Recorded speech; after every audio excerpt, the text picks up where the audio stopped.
सरकार पर जमकर निशाना साधा। इंडिया न्यूज ने खेसारी लाल यादव से की एक्सक्लूसिव बातचीत, सुनिए जरा। मुझे न जीतने की खुशी है न हारने का डर, क्योंकि मेरी जीत तब सुनिश्चित हो जाएगी जब मैं छपरा को बेहतर बना दूंगा। जीत मैं उस दिन जाऊंगा। हमारे देश के मुसलमान हैं, क्या वो हिंदुस्तान के नहीं है?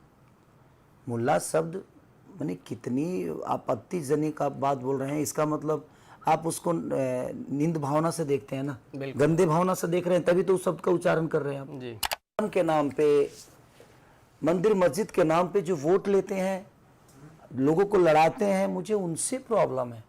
मुझे किसी इंसान से प्रॉब्लम नहीं है। सारे मेरे बड़े भाई हैं।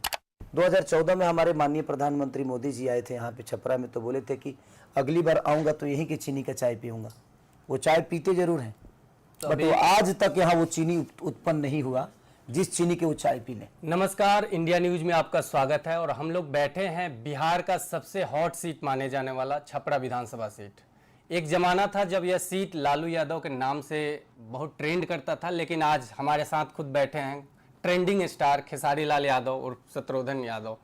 और आज आप छपरा विधानसभा क्षेत्र में भ्रमण कर रहे थे, तो मैंने वो वीडियो देखा सोशल मीडिया पे, तो लग रहा था कि आप इटली के वेनिस शहर में, जो शहर वेनिस शहर जो बसा है, पानी के ऊपर बसा हुआ है, तो कैसा अनुभव रहा आपका? गोवा की तरह लग रहा होगा आपको जी। नाव चलना बाकी है सिर्फ छपरा में।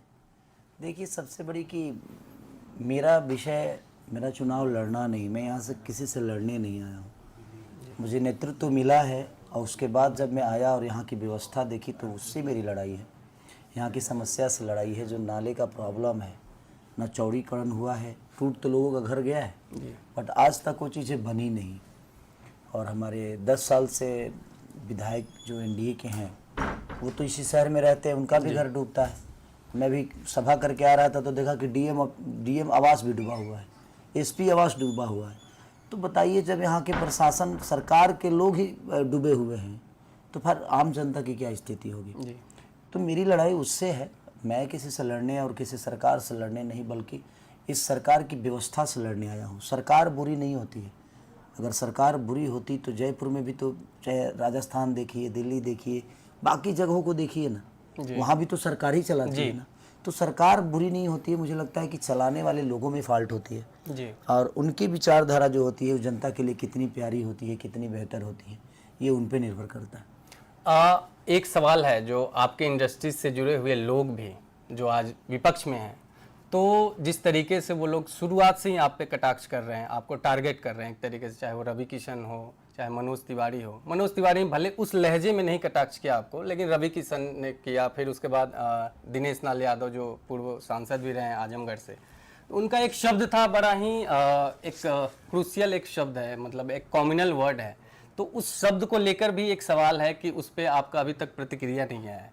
जो एक शब्द है जिसे मैं अभी माइक के सामने भी नहीं बोलना चाहता हूँ उस शब्द को, लेकिन उस शब्द से आपको आपत्ति है, या एक तरीके से देखा जाए तो उस इंडस्ट्री से जुड़े हुए जो लोग हैं, जिनको आप बड़े भाई भी मानते थे, आज भी मानते हैं, कल भी मानेंगे, तो एक दुख नहीं होता है कि हमारे इंडस्ट्री के लोग आज हमारे साथ नहीं है, भले वो अलग पार्टी में है? देखिए, मेरे दुख का विषय नहीं है। मुझे लगता है कि उनके शब्द से मैं ना बड़ा हुआ हूँ और ना ही उनके शब्द से छोटा होने वाला हूँ मैं जी। क्योंकि मेरे जीवन में मैं शब्दों से नहीं बना हूँ, कर्मों से बड़ा हूँ। मैं करके बड़ा हुआ हूँ और मेरा कोई गॉडफादर नहीं है जी। मैं अपने जीवन में जो भी पाया अपने दम पे और लोगों के आशीर्वाद और जनता के प्यार की बदौलत हुआ। तो मैं उनके शब्दों पे ज़्यादा ध्यान नहीं देता, क्योंकि कोई मतलब ही नहीं है। मैं विकास की बात कर रहा हूँ, मैं बेहतर बिहार चाहता हूँ, मैं उसकी बात कर रहा हूँ। वो लोग मेरे पे कटाक्ष कर रहे हैं कि मैं किसी और में गया तो मैं दूसरा हो गया। आप सब बोल सकते हैं, बिल्कुल बिल्कुल, यदुमुल्ला करके उन्होंने एक शब्द का प्रयोग तो मेरे कहने का मतलब कि जो भी हमारे देश के मुसलमान हैं, क्या वो हिंदुस्तान के नहीं है? मुल्ला शब्द मैंने कितनी आपत्तिजनक आप बात बोल रहे हैं। इसका मतलब आप उसको नींद भावना से देखते हैं ना, गंदे भावना से